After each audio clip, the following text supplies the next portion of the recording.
नमस्कार दोस्तों, स्वागत है आपका अपने डेली अपडेट्स यूट्यूब चैनल पर। जैसा कि आप सभी को पता है कि हम सभी लोग भारत का प्राचीन इतिहास पढ़ रहे थे, जिसमें हमारा टॉपिक था प्रागैतिहासिक काल। हमारा 7 पार्ट जो हो चुका था और आज लास्ट पार्ट है, 8वां पार्ट है, लास्ट पार्ट। आज आप लोगों का प्रागैतिहासिक इतिहास जो है वो ख़त्म हो जाएगा।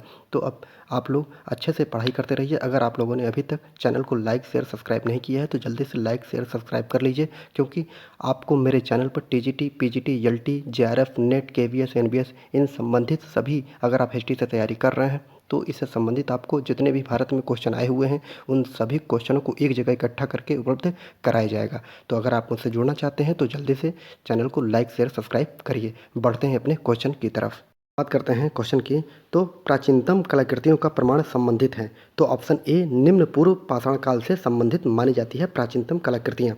व्याख्या देखते हैं। भोपाल के समीप स्थित भीमबेटका नामक निम्न पूर्व पाषाणकालीन स्थल से अनेक चित्रित गुफाएं, शैलाश्रय अर्थात चट्टानों से बने शरण स्थल तथा विभिन्न प्रागैतिहासिक कलाकृतियाँ प्राप्त हुई हैं। भारत की मध्य पाषाणिक संस्कृति से साथ गुफा चित्रकारी की कला जोड़ी गई है। अर्थात जो भारत में मध्य पाषाणिक संस्कृतियों के साथ किसको जोड़ा गया है? गुफा चित्रकारी की कला नामक को जोड़ा गया है। तो विंध्याचल की शैलाश्रय एवं गुफाओं में अनेक ऐसे प्रागैतिहासिक चित्र मिले हैं जिनमें आखेट, नृत्य एवं युद्ध की गतिविधियां प्रदर्शित की गई हैं।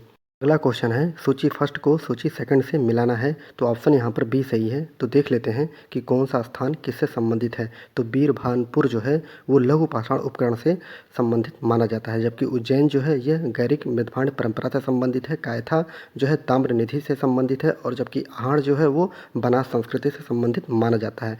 हम व्याख्या देख लेते हैं। बीरभानपुर पश्चिम बंगाल में स्थित बीरभानपुर एक मध्य पाषाणी कालीन स्थल है। यहाँ से प्राप्त उपकरण अधिकांशतः सल्कों एवं लघु कुरणों से बने हैं।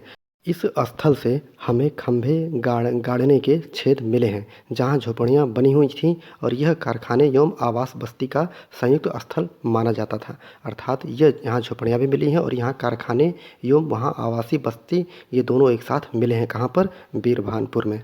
दूसरा, उज्जैन के बारे में देखते हैं। नर्मदा नदी के समीप स्थित ताम्र पाषाणिक बस्ती है उज्जैन।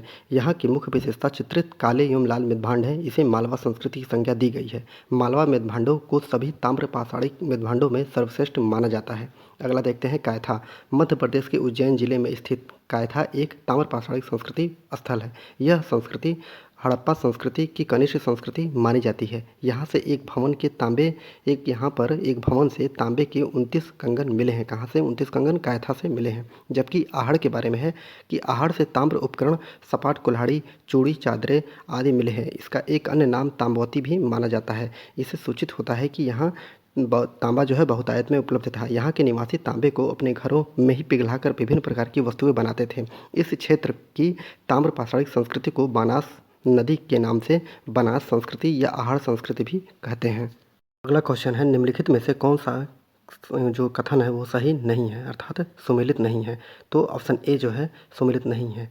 ऑप्शन ए में क्या है? कायथा जो है कर्नाटक में है, ये गलत है। जबकि मैंने बताया है कायथा कहाँ पे है? कायथा जो है मध्य प्रदेश में स्थित है।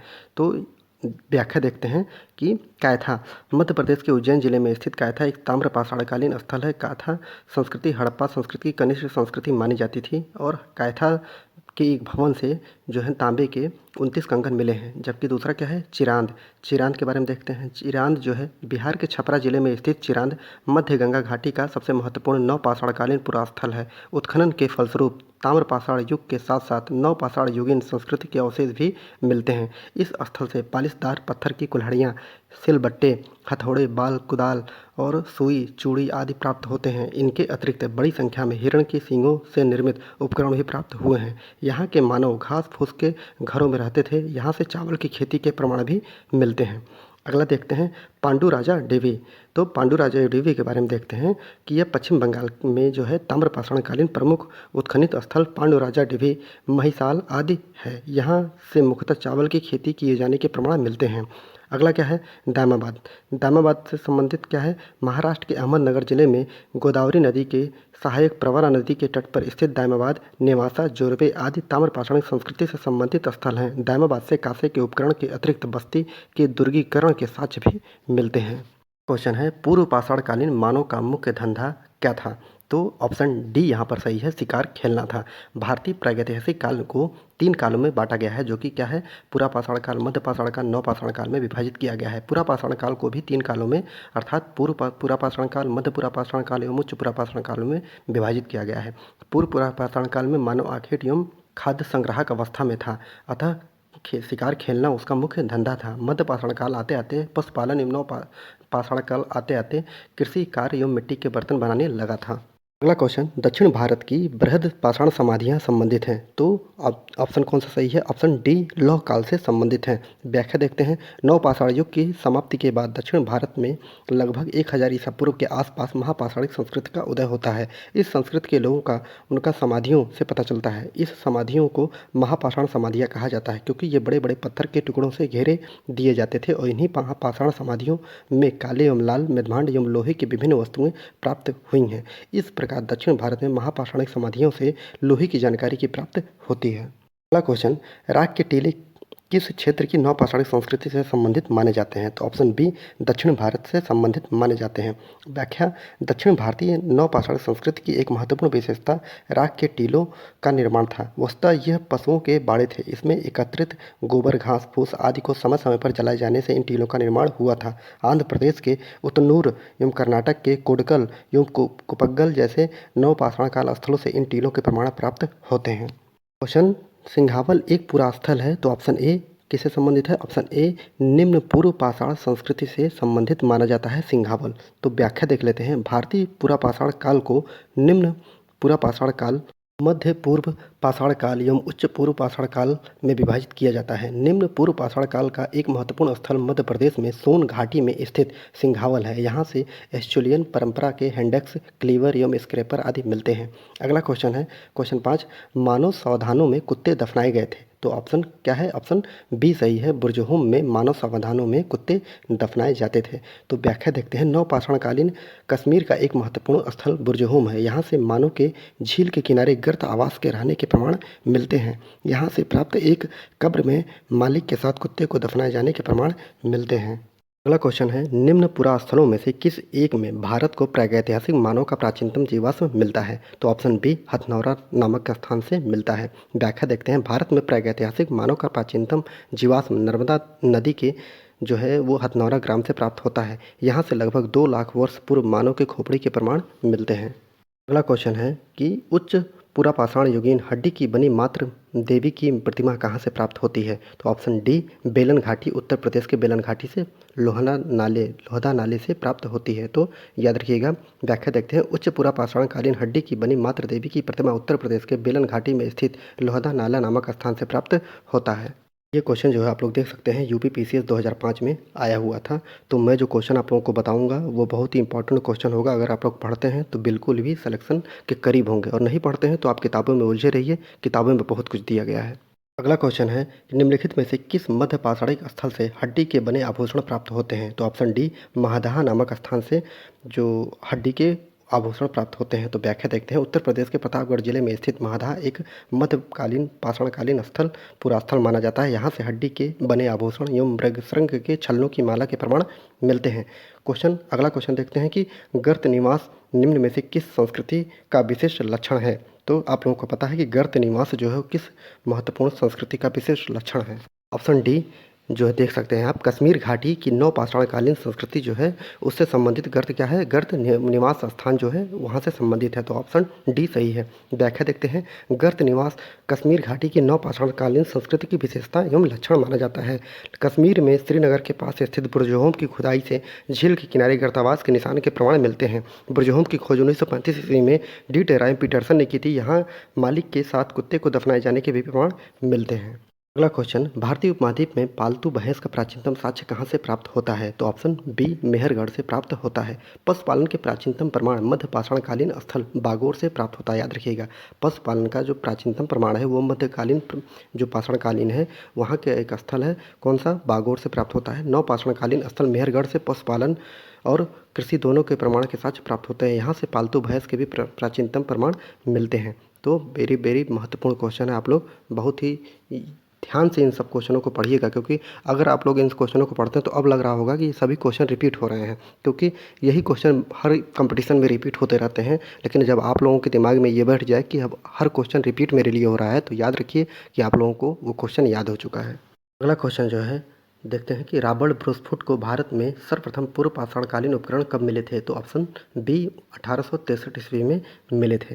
व्याख्या देखते हैं कि भारतीय प्रागैतिहासिक की वास्तविक नींव तब पड़ी जब जियोलॉजिकल सर्वे ऑफ इंडिया के एक अधिकारी रॉबर्ट ब्रूसफुट को मद्रास के पल्लवरम नामक स्थान पर 1863 ईस्वी में हेंडेक्स नामक एक उपकरण प्राप्त हुआ था। नेक्स्ट क्वेश्चन है, उच्च पुरापाषाण युगीन हड्डी की बनी मातृ देवी की प्रतिमा कहाँ से प्राप्त हुई है? तो ऑप्शन ए उत्तर प्रदेश के बेलन घाटी से प्राप्त हुई है। तो इसकी व्याख्या देख लेते हैं। उच्च पुरापाषाण युगीन हड्डी की बनी मातृ देवी की प्रतिमा उत्तर प्रदेश के बेलन घाटी में स्थित लोहना नाले से प्राप्त हुई है। ये सभी क्वेश्चन बार बार रिपीट हो रहे हैं। अगला क्वेश्चन है कि पूरा स्थल दिया गया है, यौन संस्कृतियाँ दी गई हैं, इनको मिलाना है। तो यहाँ पर मिला के देख लेते हैं। सराय नाहर राय कहाँ से संबंधित है? मध्य पाषाण युगीन से संबंधित है, जबकि पटने जो है वो उच्च पूर्व पाषाणकालीन संस्कृति से संबंधित है। सैपई किससे संबंधित है? गैरिक निर्माण जो परंपरा से संबंधित है, जबकि महुरझारी किससे संबंधित है? तो यह महासमाधियाँ से संबंधित मानी जाती है। व्याख्या देखते हैं कि सराय नाहर राय मध्य पाषाण युगीन प्रसिद्ध स्थल है, पटने उच्च पूर्व पाषाणकालीन, जबकि सैपई जो कि इटावा में स्थित है यह गैरिक निर्माण परंपरा से संबंधित है, जबकि महुरझारी जो है महास्म समाधियों के प्रमाण मिलते हैं महुरझारी से। याद रखिएगा, एक नया फैक्ट आपके सामने आया है, महुरझारी। अब तक सभी फैक्ट जो है, सभी स्थान जो है आप लोगों से पता था, लेकिन यहाँ पे महुरझारी जो है किससे संबंधित है? म से महुरझारी, म से महास्म समाधियों के प्रमाण मिलते हैं। अगला क्वेश्चन है, निम्न में से किस नवपाषाणकालीन पुरास्थल से गर्त निवास स्थान मिलते हैं? ये भी क्वेश्चन रिपीट है, लेकिन अब क्या करो, ये भी क्वेश्चन कब आया हुआ है अब आप लोग देख सकते हैं। यूपीपीसीएस बैकलॉग 2004 की भर्ती में ये क्वेश्चन पूछा गया है। तो अब मेरी मजबूरी है, क्योंकि मैंने आप लोगों से बोला है कि जहाँ से भी क्वेश्चन मिलेंगे, जहाँ से जिस भी कंपटीशन में क्वेश्चन आए होंगे, मैं उस क्वेश्चन को लाऊंगा और आप लोगों को प्रूफ लेके दिखाऊंगा कि हर क्वेश्चन रिपीट होते हैं। तो अगर आप अधिक से अधिक जान लेते हैं तो उसी में से ही क्वेश्चन आने हैं। तो यहाँ पर हमको क्या नया फैक्ट मिला था अभी? महुरझारी। तो ये अभी तक नहीं पढ़ा गया था हम लोगों ने, हमने बता दिया आपको, तो इसको ध्यान रखिएगा। तो इसका ऑप्शन क्या है? जो क्वेश्चन मैंने बताया है इसका बुर्जहोम है। तो व्याख्या देखते हैं। नवपाषाणकालीन स्थल बुर्जहोम की खोज 1935 ईस्वी में डी टेराय पीटरसन ने की थी। कश्मीर में श्रीनगर के पास स्थित बुर्जहोम की खुदाई से झील के किनारे गर्त निवास स्थान के प्रमाण मिलते हैं। यहाँ से मालिक के साथ कुछ कुत्ते के दफनाए जाने के भी साक्ष्य प्राप्त होते हैं। क्वेश्चन है कि आम्री संस्कृति कहाँ विकसित हुई थी? तो ऑप्शन बी सिंध में विकसित हुई थी। व्याख्या देखते हैं। सिंधु नदी के दाएं तट पर स्थित आम्री नामक स्थान पर आम्री संस्कृति विकसित हुई थी। यहाँ से प्राक हड़प्पा कालीन संस्कृति के प्रमाण हमें प्राप्त होते हैं। अगला क्वेश्चन है, आप लोग देख सकते हैं, ये क्वेश्चन यूपी पीसीएस 2004 में आया हुआ। इसी तरह मैं MP PCS, Bihar PCS, Rajasthan PCS, यहाँ जितने भी क्वेश्चन आए होंगे वो सब आपको लगातार आते रहेंगे। आप लोग सोच रहे होंगे कि कितने पार्ट प्रागैतिहासिक काल में बनेंगे, तो मैं इतने पार्ट बना दूंगा, इतने क्वेश्चन दे दूंगा आपको कि उससे बाहर नहीं आने वाला है। तो देखते हैं क्वेश्चन, प्रागैतिहासिक काल का कौन सा स्थल ताम्रवती नाम से जाना जाता है? देखिए फिर से रिपीट हो गया, तो आप लोग पढ़ लीजिए। ऑप्शन सी यहाँ पर सही है, आहड़ नामक स्थान। राजस्थान में उदयपुर के निकट आहड़ संस्कृति से केवल तांबे के उपकरण बड़ी संख्या में प्राप्त होते हैं, इसी कारण इसे ताम्बवती अर्थात तांबे वाली जगह भी कहा जाता है। अगला क्वेश्चन, पशुपालन का प्राचीनतम साक्ष्य प्राप्त होता है? तो बागोर से प्राप्त होता है। ऑप्शन सी सही है। प्रागैतिहासिक काल में पशुपालन की शुरुआत मध्य पाषाण काल से मानी जाती है। राजस्थान की बागोर एवं मध्य प्रदेश के आदमगढ़ से पशुपालन के प्राचीनतम साक्ष्य प्राप्त होते हैं। सर्वप्रथम कुत्ते एवं बकरी को पालतू बनाया गया था। अगर कभी पूछ ले कि ऑप्शन में दे दे सर्वप्रथम किसे पालतू बनाया गया था, वहाँ पर कुत्ता और बकरी दोनों हो, तो आप लोग कुत्ते को निशान लगाइएगा कि वहाँ कुत्ते को सबसे पहले पालतू बनाया गया था। अगला क्वेश्चन है, निम्नलिखित में से कौन सा वाक्य सही नहीं है? तो हम लोग देख लेते हैं। अब सही नहीं है क्या है? तो यहाँ पर ये जो ऑप्शन ए है, भारत में पाषाणकालीन मानव जीवाश्म प्राप्त नहीं हुए हैं, तो ये जो सही है, मतलब कि ये गलत नहीं है, मतलब कि ये वर्ड सेंटेंस जो दिया गया है ये सही है। देखते हैं बी क्या है, पूरा पाषाणकालीन उपकरणों पर मानव गतिविधियां प्राप्त नहीं हुई हैं, तो ये भी सही है। जबकि तीसरा है, नव पाषाण काल में मानव समाज की रचना नहीं हुई थी, तो ये भी सही है। जबकि डी है, ये गलत है। यहाँ पर प्रागैतिहासिक शैलाश्रयों में मानव गतिविधियों को चित्रित नहीं किया गया है, बल्कि चित्रित किया गया है। तो क्वेश्चन क्या था आप लोगों का, निम्नलिखित में से कौन सा वक्तव्य जो है वो सही नहीं है? तो यही डी है जो सही नहीं है। व्याख्या देखते हैं। भारत में प्रागैतिहासिक अध्ययन की जानकारी अभी पूर्ण नहीं है। भारत में पाषाणकालीन मानव जीवाश्म प्राप्त नहीं हुए हैं। यद्यपि नर्मदा घाटी में हथनौरा से मानव खोपड़ी के प्राचीनतम प्रमाण मिलते हैं। भारतीय पुरापाषाणकालीन उपकरणों पर मानव गतिविधियाँ प्राप्त हुई हैं। नवपाषाण काल में कृषि, पशुपालन आदि का साक्ष्य तो मिलता है, लेकिन मानव समाज की रचना नहीं हुई थी। प्रागैतिहासिक शैलाश्रयों में मानव गतिविधियों जैसे शिकार आदि के दृश्य चित्रित हैं। मध्य प्रदेश के भीमबेटका में ऐसे चित्र हमें प्राप्त होते हैं। अगला क्वेश्चन है कि निम्नलिखित में से किस नवपाषाणी पुरा स्थल से गर्त निवास स्थान के प्रमाण मिलते हैं? तो रिपीटेड क्वेश्चन ये भी है, आप लोगों को पहले से ही पता होगा। ऑप्शन सी अर्थात बुर्जहोम से प्राप्त होते हैं। तो व्याख्या देखते हैं। डी टेरा एम पीटरसन ने 1935 में के द्वारा खोजा गया नवपाषाणकालीन स्थल बुर्जहोम अपने गर्तावासों के लिए प्रसिद्ध है। यहाँ से मानव आवास के अब तक 16 गर्त खोजे गए हैं। तो एक नया फैक्ट हमें प्राप्त हुआ कि यहाँ से हमें कितने गर्त प्राप्त होते हैं? 16 गर्त प्राप्त होते हैं। इससे पता चलता है कि झील के किनारे इन्हीं गर्तावासों में मानव रहा करता था। अगला क्वेश्चन है कि भारत में सर्वप्रथम पूर्व पाषाणकालीन उपकरण रॉबर्ट ब्रूसफुट को कब मिला था? तो ऑप्शन बी 1863 में मिला था। भारतीय प्रागैतिहासिक वास्तविक न्यूज़ जो है वो तब पड़ी जब जियोलॉजिकल सर्वे ऑफ इंडिया के एक अधिकारी रॉबर्ट ब्रूसफुट को मद्रास के पास पल्लवरम नामक स्थान पर 1863 ईस्वी में हैंडेक से प्राप्त हुआ था। ये भी क्वेश्चन रिपीटेड है। अगला क्वेश्चन है कि प्रारंभिक पूर्ण मानव को किस नाम से जाना जाता है? तो ऑप्शन बी यहाँ पर सही है, क्रो मैग्नो के नाम से जाना जाता था, अर्थात क्रो मैग्नो के नाम से जाना जाता है। तो इसका व्याख्या देख लेते हैं। प्रारंभिक पूर्ण मानव को होमो सेपियंस जो था वो था, और आज से लगभग 40,000 वर्ष पहले उसका प्रादुर्भाव अफ्रीका में हुआ था। इसकी 3 प्रजातियां थीं। एक कौन सी थी? एक क्रो-मैग्नन थी, ग्रीमाल्डी थी एवं चार्ल्सलेट थी। इस प्रकार प्रारंभिक पूर्ण मानव जो था वो क्रो-मैग्नन मानव माना जाता था। तो ऑप्शन बी क्रो-मैग्नन। जबकि चौथा क्वेश्चन देखते हैं कि पालतू भैंस का प्राचीनतम साक्ष्य भारतीय उपमहाद्वीप में कहाँ से मिलता है? तो पालतू जो भैंस है उसका प्राचीनतम साक्ष्य भारतीय उपमहाद्वीप में मेहरगढ़ नामक स्थान से मिलता है। कहाँ से? मेहरगढ़ से मिलता है। ऑप्शन सी है, मेहरगढ़ से प्राप्त होता है। कहाँ? पालतू भैंस का प्राचीनतम साक्ष्य भारतीय उपमहाद्वीप से। व्याख्या देखते हैं। मध्यपाषाणकालीन स्थल बागोर से पशुपालन के प्रमाण जो है प्राप्त होते हैं। नवपाषाणकालीन स्थल मेहरगढ़ से पशुपालन एवं कृषि के दोनों के साक्ष्य मिलते हैं। पालतू भैंस के प्राचीनतम प्रमाण हमें यहीं से प्राप्त होते हैं, अर्थात मेहरगढ़ से प्राप्त होते हैं। आप लोगों के लिए इतनी मेहनत मैं कर रहा हूँ कि हर जगह से क्वेश्चन एक जगह इकट्ठा करके मैं सोच रहा हूँ कि आप लोगों तक मैं दे दूँ, जिससे आप लोगों को कोई परेशानी ना हो, भटकना ना पड़े और आप लोगों का पेपर अच्छा जाए। लेकिन आप लोग ना चैनल को लाइक करते हैं, ना सब्सक्राइब करते हैं और ना ही कोई कमेंट करते हैं। तो अगर आप लोग को नहीं पसंद है तो बताइए, मैं इसको बंद कर दूँगा। मुझे कोई दिक्कत नहीं है, क्योंकि मेरा ही टाइम 3 से 4 घंटे इसमें लग जाते हैं वीडियो बनाने में और अपलोड करने में। तो आप लोग जैसा बताएंगे वैसा ही मैं करूँगा, क्योंकि अगर आप लोग लाइक शेयर सब्सक्राइब नहीं करेंगे तो मैं कैसे पढ़ा सकता हूँ आगे। इसका सीधा सा मतलब होता है कि आप लोगों को पसंद नहीं आ रही है वीडियो। तो नहीं पसंद आ रही तो ज़बरदस्ती पढ़ाने से क्या फ़ायदा है। अगला क्वेश्चन, ये क्वेश्चन जो है यूपी पीसीएस 2002 में आया हुआ है। तो क्वेश्चन क्या है? निम्न में से किस मध्यपाषाणकालीन पुरास्थल से मृग शृंग के छल्लों की माला के प्रमाण मिलते हैं? तो ऑप्शन बी महादाहा से मिलते हैं। उत्तर प्रदेश के प्रतापगढ़ जिले में स्थित महादाहा एवं एक मध्यपाषाणकालीन पुरास्थल है। यहाँ से मृग शृंग के छल्लों की माला प्राप्त हुई है। अगला क्वेश्चन आप लोग देख सकते हैं। ये क्वेश्चन जो है यूपी पीसीएस 1999 में पूछा गया है। तो क्वेश्चन क्या है? निम्न में से कौन से स्थान अपने शैल चित्रों के लिए प्रसिद्ध थे?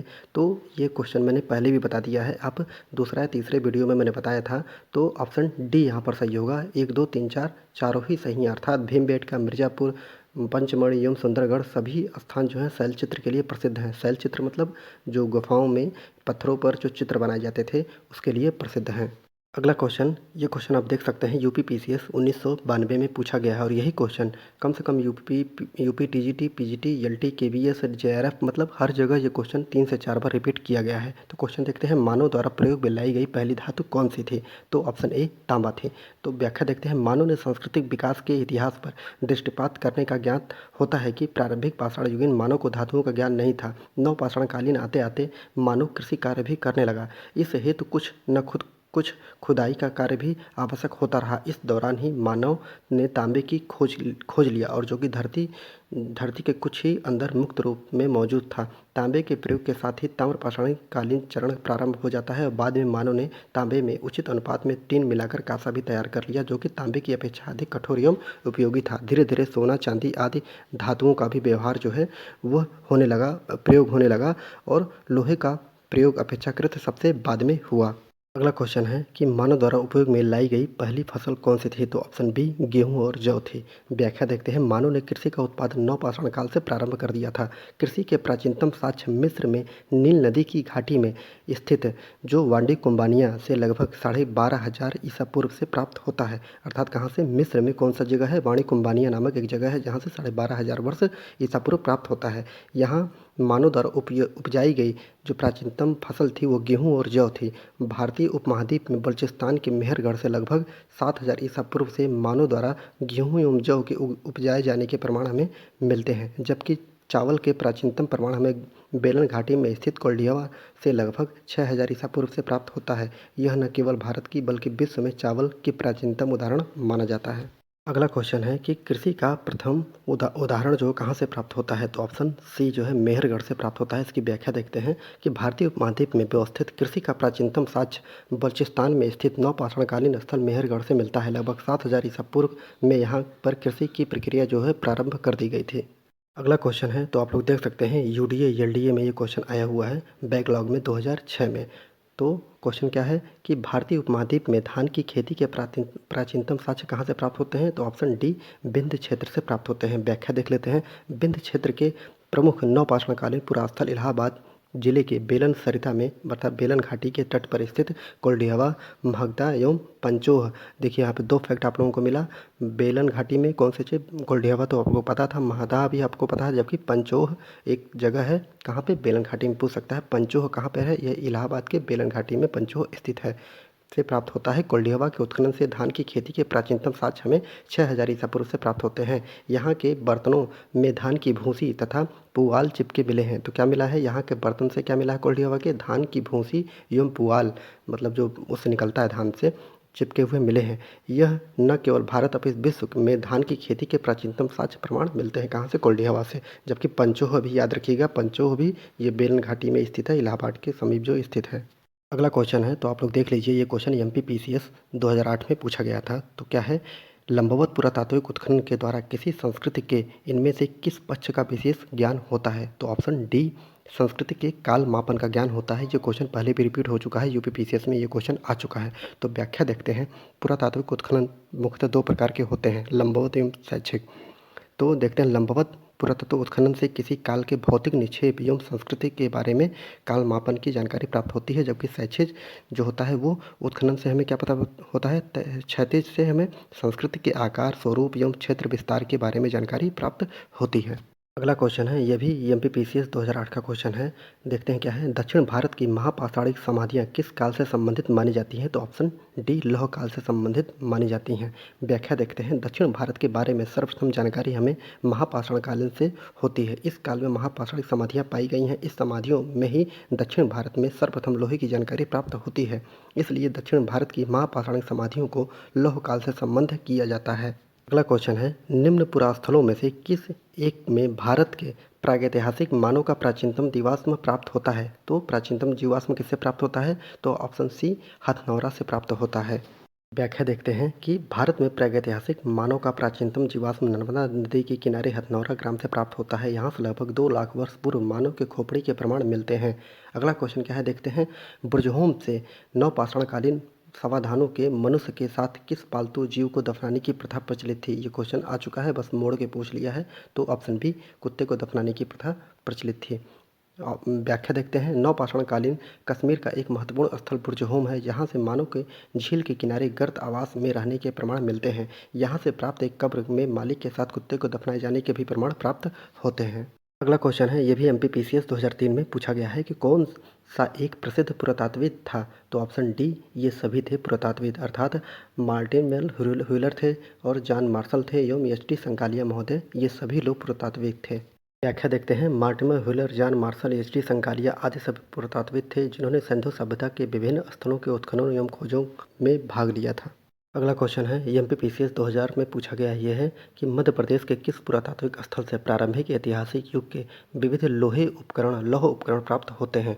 तो ऑप्शन यहाँ पर डी है, नागदा से प्राप्त होते हैं। तो इसका हम व्याख्या देखते हैं। मध्य प्रदेश के प्रारंभिक ऐतिहासिक युग के विविध लौह उपकरण मालवा स्थित नागदा, नौदाटोली एवं एरण आदि स्थानों से प्राप्त होते हैं। क्वेश्चन दो है ताम्रपाषाणकालीन मालवा संस्कृति के अवशेष निम्न में से कहाँ से प्राप्त होते हैं? तो ऑप्शन ए नौदा टोली एवं माहेश्वर नामक स्थान से प्राप्त होते हैं। तो अभी तक आप लोगों ने नौदा टोली नाम सुना था लेकिन माहेश्वर नाम नहीं सुना था, तो यहाँ पर एक फैक्ट नया जुड़ गया है, माहेश्वर से भी जो मालवा संस्कृति के अवशेष मिलते हैं। तो व्याख्या देखते हैं। ताम्रपाषाण संस्कृतियों में से अधिकांशतः संस्कृतियाँ राजस्थान, मध्य प्रदेश, गुजरात एवं महाराष्ट्र के अर्धशुष्क इलाकों में फली फूली हैं। तो याद रखिएगा कहाँ पे? अर्धशुष्क इलाकों में फली फूली हैं। मालवा संस्कृति के लोग अधिकतर नर्मदा एवं उसकी सहायक नदियों के क्षेत्र में बसे रहते थे, जबकि नवदा टोली, एरण, नगदा तीनों ही मालवा संस्कृति की सुविदित बस्तियां थीं। महेश्वर भी मालवा संस्कृति का ही एक पूरा स्थल माना जाता है। अगला क्वेश्चन ये भी 1993 में एमपीपीसीएस में क्वेश्चन पूछा गया था कि प्रागैतिहासिक गुफा चित्रकला कहाँ पाई गई है? तो ऑप्शन भीमबेटका सी से पाई गई है। तो ऑप्शन सी सही है, भीमबेटका। मध्य प्रदेश के भोपाल से लगभग 40 किलोमीटर दूर दक्षिण में नर्मदा नदी के किनारे भीमबेटका की गुफाओं में आदि मानव के निवास स्थानों का पता चलता है। यहाँ से लगभग 600 गुफाएँ, जो प्राचीन गुफाएँ हैं, शैलास्त्र एवं गुफा चित्र कला खोजे गए हैं। तो ये क्वेश्चन भी रिपीट है। अगला क्वेश्चन ये भी 1992 में एमपीपीसीएस में पूछा गया है कि भारत में सर्वप्रथम किस धातु का प्रयोग किया गया है? तो ऑप्शन सी तांबा का प्रयोग किया गया था। तो अब व्याख्या देखते हैं। मानव के सांस्कृतिक विकास के इतिहास की दृष्टिपात करने पर प्रतिज्ञात होता है कि प्रारंभिक पाषाण युगीन मानव को धातुओं का ज्ञान नहीं था। नवपाषाण काल आते आते मानव कृषि कार्य भी करने लगा था। इस हेतु कुछ न कुछ खुदाई का कार्य भी आवश्यक होता रहा। इस दौरान ही मानव ने तांबे की खोज की, जो धरती के कुछ ही अंदर मुक्त अवस्था में मौजूद था। तांबे के प्रयोग के साथ ही ताम्र पाषाणिक चरण जो है प्रारंभ हो गया। बाद में मानव ने तांबे में उचित अनुपात में टीन मिलाकर कांसा तैयार कर लिया, जिससे तांबे की अपेक्षा अधिक कठोर एवं उपयोगी था। और धीरे धीरे सोना, चांदी आदि धातुओं का भी व्यवहार होने लगा, अर्थात प्रयोग होने लगा। इस प्रकार लोहे का प्रयोग जो अपेक्षाकृत जो है सबसे बाद में किया गया था।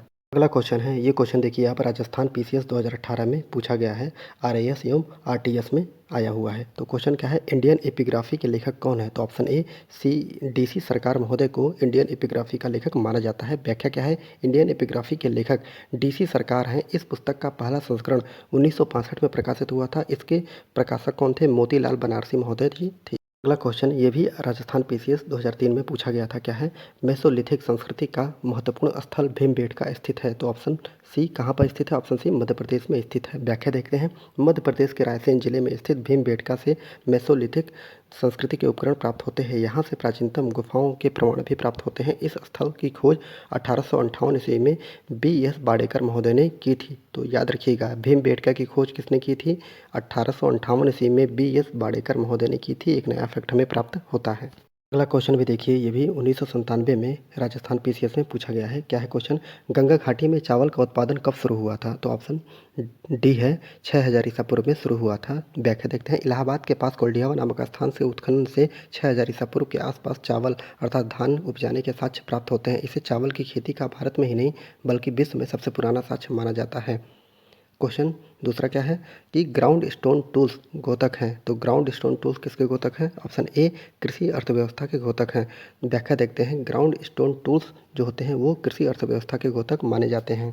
अगला क्वेश्चन है, ये भी राजस्थान में 1994 में पूछा गया है। तो क्वेश्चन क्या है? निम्नलिखित में से ताम्रकालीन स्थल से तांबे के प्रयोग का साक्ष्य मिलता है परंतु प्रस्तर उपकरण नहीं मिलता है। तो प्रस्तर उपकरण हमें कहाँ नहीं मिलता है? तो ऑप्शन ए आहड़ नामक स्थान से नहीं मिलता है। व्याख्या देखते हैं। राजस्थान में उदयपुर के निकट आहड़ संस्कृति से केवल तांबे के उपकरण बड़ी संख्या में प्राप्त होते हैं। इसी कारण इसे तांबवती या तांबा वाली जगह भी कहा जाता है। और यहाँ पर हमें जो है प्रस्तर उपकरण नहीं मिलते हैं। याद रखिएगा, आहड़ में हमें प्रस्तर मतलब पत्थरों से संबंधित उपकरण हमें आहड़ से नहीं मिलते हैं, बल्कि तांबे से संबंधित उपकरण यहाँ पर मिलते हैं।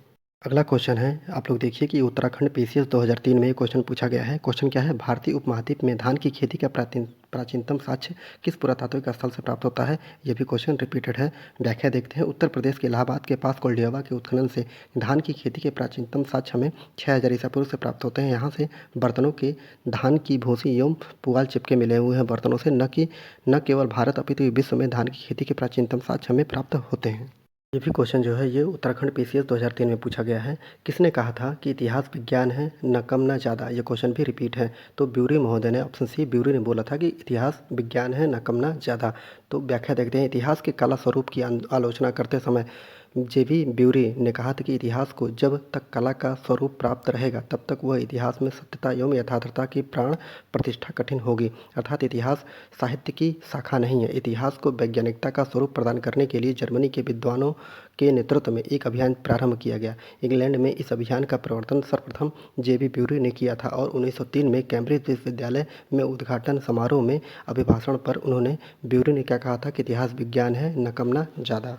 अगला क्वेश्चन झारखंड पीसीएस 2003 में ये पूछा गया है, निम्नलिखित में को घटनाओं को बढ़ते क्रम में लिखिए। अर्थात यहाँ पे इंग्लिश में दिया गया है और यहाँ पर बच्चे इंग्लिश में नहीं पढ़कर हिंदी में पढ़ते हैं, जिसके कारण उन्हें कन्फ्यूजन हो जाता है और क्वेश्चन आते हुए भी वो गलत कर देते हैं। तो ऑप्शन डी यहाँ पर सही होगा। तो ऑप्शन डी क्या है कि 2, 1, 4, 3 यहाँ पर पूछा गया है। तो व्याख्या देखते हैं। भारतीय प्रागैतिहासिक काल की शुरुआत पैलियोलिथिक अर्थात पुरापाषाण काल से होती है। पैलियोलिथिक के समाप्ति के बाद मेसोलिथिक अर्थात मध्यकाल आता है। मध्यकाल के बाद नियोलिथिक अर्थात नवपाषाण काल आता है। उसके बाद कैल्कोलिथिक अर्थात ताम्रपाषाण युग की शुरुआत होती है। पैलियोलिथिक काल में मानव आखेट अर्थात खाद्य संग्राहक के रूप में कार्य करता था, जबकि मेसोलिथिक में वह पशुपालन भी करता था। नियोलिथिक में उसने अस्थायी जीवन रहने के प्रमाण मिलने लगते हैं, जबकि कैल्कोलिथिक में उसने तांबे एवं पत्थर का प्रयोग करना शुरू कर दिया था। ये बहुत ही महत्वपूर्ण है, इसमें बहुत ही कन्फ्यूजन होता है। अर्थात पैलियोलिथिक किसको बोलते हैं? पुरापाषाण को। मध्य पाषाण किसको बोलते हैं? मेसोलिथिक को बोलते हैं। जबकि नियोलिथिक किसको बोलते हैं? नवपाषाण काल को। जबकि कैल्कोलिथिक किसको बोलते हैं? ताम्रपाषाण काल को बोलते हैं। इस प्रकार आप लोगों का आज जो है कंप्लीट हो चुका है प्रागैतिहासिक काल। अब हम लोग कल से शुरू करेंगे सिंधु घाटी सभ्यता, और सिंधु घाटी सभ्यता में भी बहुत सारे क्वेश्चन हैं, और जहाँ से भी क्वेश्चन होंगे मैं पूरी कोशिश करूँगा कि आपको उससे ज़्यादा क्वेश्चन न पढ़ने की ज़रूरत पड़े। अगर आप लोग किताबों में फंसते हैं तो किताबों में याद रखिए, किताबों में अगर आप फंसेंगे तो वहाँ पे जाने के बाद अगर आप लोग पढ़ चुके हैं तब तो सही है, लेकिन अगर नया शुरुआत कर रहे हैं टीजीटी पीजीटी एलटी के लिए तो बिल्कुल किताब मत पढ़िए। आप लोग बस मेरे वीडियो देखते रहिए और लगातार देखिए, उसको दोहराइए और जो मैं बोल रहा हूँ उसको सुनते जाइए।